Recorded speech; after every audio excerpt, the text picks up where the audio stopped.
मित्रांनो नमस्कार. राजकारणात कधी कोणाचा गेम होईल आणि कधी कोणाचं प्रेम होईल हे सांगता येत नाही. कारण राजकारण हे वळवावं तसं वळतं. अगदी मराठी भाषेपेक्षासुद्धा राजकारण लवचिक झालं आहे की काय असा प्रश्न पडतो. हो, मी बोलतो आहे कल्याण डोंबिवली महानगरपालिकेतील महानाट्यावरून. मित्रहो, महानगरपालिका निवडणुका संपल्या, पण त्याचं कवित्व एवढं अजून जागरूक आहे की वेगवेगळ्या ठिकाणी वेगवेगळे अनैतिक संबंध प्रस्थापित झालेत. हो, तुम्ही बरोबर ऐकताय. अनैतिक संबंध प्रस्थापित झालेत या राजकारण्यांमध्ये. अनैसर्गिक युती झाली. जनादेश दिला, त्या जनादेशाला तोडून मोडून नको त्याच्याशी संग करायला लागली. असे अनेक प्रश्न राजकारणात आता घडू लागले. कसे ते पहा. मित्रो, व्हिडिओ शेवटपर्यंत बघायला विसरू नका. कारण नुसता कल्याण डोंबिवली महानगरपालिकेविषयी मी बोलणार नाही आहे. अमरावतीतसुद्धा एक अशी घटना घडली, जी घटना ऐकून तुम्ही पोट धरून हसाल. म्हणजे सर्वच पक्ष बरबटलेले आहेत. जे पक्षाचे नेते तुमच्यासमोर येऊन वल्गना करतात, दुसऱ्याला नागडं करण्याचा प्रयत्न करतात, ते स्वतःच किती नंगे आहेत हे तुम्हाला याच्या व्हिडिओतून कळणार आहे. त्यामुळे व्हिडिओ शेवटपर्यंत बघायला स्किप न करता विसरू नका. आणि महत्त्वाचं म्हणजे व्हिडिओ आवडला तर नक्की चॅनलला सबस्क्राईब करा, व्हिडिओला शेअर करा. तर मित्रहो, चला व्हिडिओला सुरुवात करूया. नमस्कार, विचारमोती चॅनलवर आपणा सर्वांचं स्वागत. मित्रहो, कल्याण डोंबिवली महानगरपालिकेमध्ये एक मोठा ट्विस्ट आला आहे. 123 सदस्य संख्या असलेल्या या महानगरपालिकेमध्ये शिंदे सेनेनं भाजपवर मोठा दबाव टाकण्याचा प्रयत्न केला आहे. आता दबाव टाकण्याचा प्रयत्न केला म्हणजे या ठिकाणी मोठा पक्ष सगळ्यात ठरला आहे कल्याण डोंबिवलीमध्ये, तो म्हणजे शिंदे सेना. शिंदे सेनेला इथे 53 जागा मिळाल्या आहेत, तर भाजपला 50 जागा मिळाल्या आहेत. 123 सदस्य संख्या असलेल्या या महानगरपालिकेत भाजप आणि शिंदे सेनेची युती होती. आणि या युतीतल्या दोन्ही पक्षांना मिळून 103 जागा मिळाल्यात 123 पैकी. उर्वरित पक्षांचं गणितच बिघडून गेले. तरीसुद्धा हे पक्ष आता सध्या किंगमेकरच्या भूमिकेत आले. कसे ते पाहूया. मित्रहो, तुम्हाला माहिती आहे मुंबई महानगरपालिकेत महापौर आपलाच असावा अशी शिंदे सेनेनं एक अट घातली. महापौरपद आणि स्थायी समितीचं सभापतीपद आपल्याकडे असायला हवं अशी शिंदे सेनेची एक मोठी अट आहे. ती भाजपनं धुडकावून लागवली. कारण भाजपचं म्हणणं आहे की तिथे मोठा पक्ष आमचा आहे तर आमचा महापौर होईल. याच तत्वानुसार भाजपला शिंदे सेनेनं कोंडीत पकडलं आहे ते कल्याण डोंबिवली महानगरपालिकेमध्ये. कल्याण डोंबिवली महानगरपालिकेमध्ये 53 नगरसेवक हे शिंदे सेनेचे निवडून आलेले आहेत, तर 50 नगरसेवक हे भाजपचे निवडून आले आहेत. भाजपने जो नियम मुंबई महानगरपालिकेत लावला तो नियम कल्याण डोंबिवली महानगरपालिकेत लावून आपल्याला महापौरपद दिलं जावं अशी शिंदे सेनेने एक अट टाकलेली आहे भाजपसमोर, जी भाजपला अमान्य करताही येत नाही किंवा मान्यही करता येत नाही. कारण अमान्य जर केली तर सत्ता तिथून हातात जाणं, सत्तेत सहभागी होण्याचा चान्ससुद्धा जाणार. परत त्याचा परिणाम मुंबई महानगरपालिकेवर होऊ शकतो. ह्या दोन गोष्टी आहेत. आणि जर मान्य करायची म्हटली तर तो जो कल्याण डोंबिवली महानगरपालिकेचा जो एरिया आहे तो भाजपचे प्रदेशाध्यक्ष असलेल्या रवींद्र चव्हाण यांचा आहे. त्यामुळे रवींद्र चव्हाण त्यांच्या होमपिचवरच शिंदे सेनेचा महापौर बसतो ही कल्पना विरोधकांसाठी टीका करण्यासारखी आहे, ते रुडवण्यासारखी आहे. त्यामुळे भाजपला तिथली मागणी मान्यसुद्धा करता येत नाही. तर मित्रहो, आता शिंदे सेनेनं भाजपवर दबाव टाकण्यास सुरुवात केली आहे. कारण या ठिकाणी 62 नगरसेवक बहुमतासाठी आवश्यक आहेत. शिंदे सेनेकडे आहेत 53. तर शिंदे सेनेचे नेते आणि एकनाथ शिंदे यांचे सुपुत्र खासदार श्रीकांत शिंदे यांनी फोडाफोडीचं राजकारण अवलंबवायला सुरुवात केली. त्यांनी काय केलं आहे की त्यांनी मनसेचे 5 नगरसेवक गळाला लावले आहेत. नुसते गळालाच लावले नाहीत, तर त्यांनी फोडलेले आहेत अक्षरशः असं म्हणता येईल. कारण या मनसेचे नेते जे आहेत, स्थानिक नेते राजू पाटील, त्यांनी खुद्द खुद्द त्यांनीच मीडियासमोर असं सांगितलं आहे की पैसे मिळावेत, निधी मिळायला हवा असेल तर सत्तेत जाणं महत्त्वाचं आहे. आणि असं त्यांनी स्वतःच्या भूमिकेचं समर्थन करून शिंदे सेनेच्या बाजूनं राहण्याचा निर्णय घेतलेला आहे. आता ही गोष्ट ज्या एकनाथ शिंदेला मिंदे करून चिडवलं जातं, राज ठाकरे असतील किंवा उद्धव ठाकरे असतील, तर त्यांच्याकडून चिडवलं जातं. त्यांच्याशीच मुंबई महानगरपालिकेपासून हाकेच्या अंतरावर असलेल्या कल्याण डोंबिवली महापालिकेत असं काहीतरी विचित्र राजकारण घडावं, हे मनसेसाठी खूप लाजिरवाणं आहे.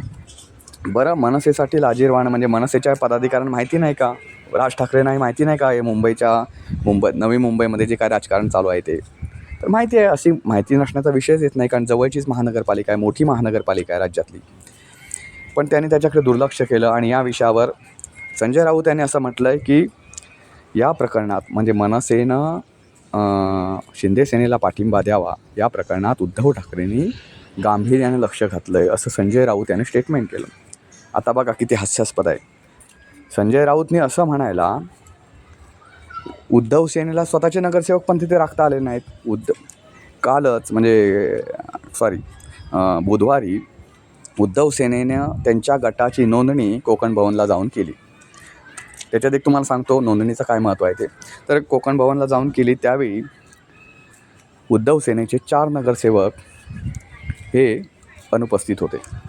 त्यातले 2 नगरसेवक मनसेला जाऊन मिळाले आणि त्याने सांगितलं की आम्ही तुमचेच आहोत, आम्ही तुमचेच नगरसेवक आहोत, पण मनसेतून आम्हाला तिकीट मिळालं नाही म्हणून आम्ही उद्धव सेनेतून लढलो.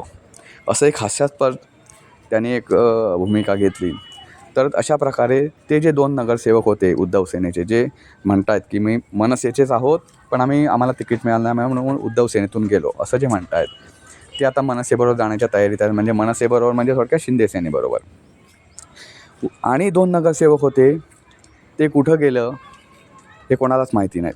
म्हणजे गट नोंदणी ज्यावेळी करण्यात आली त्यावेळी ते कुठं गेलं माहिती नाहीत. कदाचित ते सुद्धा असं कळतं आहे की श्रीकांत शिंदे यांच्या गळाला लागलेलं आहे, म्हणजे शिंदे सेनेच्या गळाला लागलेलं आहे. बघा, ह्याची सदस्य संख्या आहे शिंदे सेनेची 53, मनसेचे 5 नगरसेवक त्यांच्या गळाला लागले झाले 58. उद्धव सेनेचे 2 नगरसेवक मनसेला पाठिंबा त्यांनी दिला आहे, मनसेनं पाठिंबा दिला म्हणजे थोडक्यात शिंदे सेनेला दिला आहे, म्हणजे झाले 60. एक मिनिट, नगरसेवक झाले 60. आणि जे उद्धव सेनेचे जे 2 बेपत्ता नगरसेवक आहेत ते नगरसेवक जर गळाला लागले तर झाले 62. अशा प्रकारे मॅजिक फिगर शिंदेसेना गाठू शकते. आणि महत्त्वाचं म्हणजे काँग्रेसचे काही नगरसेवकसुद्धा संपर्कात असल्याची माहिती आहे. त्याबाबत अधिकृत माहिती नाही, पण ती चर्चा आहे. आणि ती तुम्हाला कल्याण डोंबिवलीचं जर राजकारण बघायला गेलं तर सगळ्यांना तिथं श्रीमंत व्हायचं आहे आणि श्रीमंत होण्यासाठी त्यांना सत्तेत यायचं आहे. मग तुमचा पक्ष, तुमचे विचार वगैरे गेले उडत. आता याच्या अशी मॅजिक फिगर तिथे शिंदे सेनेनं गाठू शकत असल्यामुळे भाजपची प्रचंड मोठी अडचण झालेली आहे. आता बघा, उद्धव सेनेनं मनसेला कोंडीत पकडण्याचा प्रयत्न केला, पण उद्धव सेनेचेच काही नगरसेवक, भलेही 5 नसतील पण 2 किंवा 4 नगरसेवक हे शिंदे सेनेनं ऑलरेडी गळाला लावलेत. थोडक्यात शिंदे सेना म्हणजे एकनाथ शिंदे सुरतला गेल्यापासून त्यांना फोडाफोडीचं राजकारण फार चांगल्या प्रकारे येऊ लागलेलं आहे. त्यामुळे त्यांनी सहजपणे फोडले नगरसेवक. आणि आता कल्याण डोंबिवलीमध्ये महापौर शिंदे सेनेचा बसणार हे जवळपास निश्चित झालेलं आहे. दुसरीकडे मित्रांनो, एक महत्त्वाची घटना जी मगाशी तुम्हाला म्हटलं की जी घटना ऐकून तुम्हाला पोट धरून हसायला येईल. अमरावतीमध्ये जाऊया आपण. अमरावती महानगरपालिकेमध्ये काँग्रेसमध्ये 2 गट आहेत. एक माजी प्रदेशाध्यक्ष असलेले विजय वडेट्टीवारांचा गट आणि दुसरा तेथील खासदार असलेला धानोरकरांचा गट. तर जो विजय वडेट्टीवार असतील किंवा धानोरकर असतील यांच्यात गटतटीचं एवढं राजकारण आहे की ते एकमेकांना प्रचंड पाण्यात बघतात. आणि त्यांनी त्यांच्या गटाचे नगरसेवक स्वतंत्र हॉटेलमध्ये उतरवलेले आहेत. म्हणजे बघा, पक्ष 1, गट 2 आणि त्यांचे नगरसेवक 2 गटात विभागले गेलेले आहेत. म्हणजे त्यांच्यात एवढं कट्टर दुश्मनी आहे की एका गटानं भाजपला पाठिंबा दिला तर दुसऱ्या गटाचे नगरसेवक कुठे जातील माहिती नाही, ते भाजपकडे जाणार नाहीत. एवढे त्यांच्या कट्टर दुश्मनी आहे. एकाच शहरामध्ये काँग्रेसमध्ये 2 गट आहेत. असे सगळेच पक्ष मित्रांनो बरबटलेले आहेत. आता तुम्हाला सांगतो, जे हे म्हणत आहेत भाजपचे मुख्यमंत्री म्हणजे महाराष्ट्राचे मुख्यमंत्री देवेंद्र फडणवीस नेहमी म्हणतात की जो आदेश दिला, जनादेश असतो, त्या बाजूनं आपण राहिलं पाहिजे. ते उद्धव ठाकरेंचं उदाहरण देतात की उद्धव ठाकरेंनी महाविकास आघाडीशी युती करून सरकार स्थापन केलं आणि जनादेश होता युतीला, म्हणजे भाजप शिवसेना युती म्हणून आपण एकत्र लढलो विधानसभेमध्ये. आपल्याला जनादेश होता, आपल्याकडे बहुमत होतं, तर त्याने महाविकास आघाडीबरोबर जाऊ नको, त्यांनी गद्दारी केली असं म्हणणाऱ्या देवेंद्र फडणवीस यांनी अकोला महानगरपालिकेत काय झालं ते तपासून पाहावं. अकोला महानगरपालिकेत भाजपने उद्धव सेनेशी युती केली, म्हणजे उद्धव सेनेचे नगरसेवकसुद्धा तिथे जाण्यास उत्सुक आहेत भाजपसोबत आणि भाजपही त्यांना घेण्यास उत्सुक आहे. तिथं MIM सुद्धा भाजपच्या बाजूनं होती. हे तुम्हाला अगोदरच्या व्हिडिओत मी सांगितलं आहे.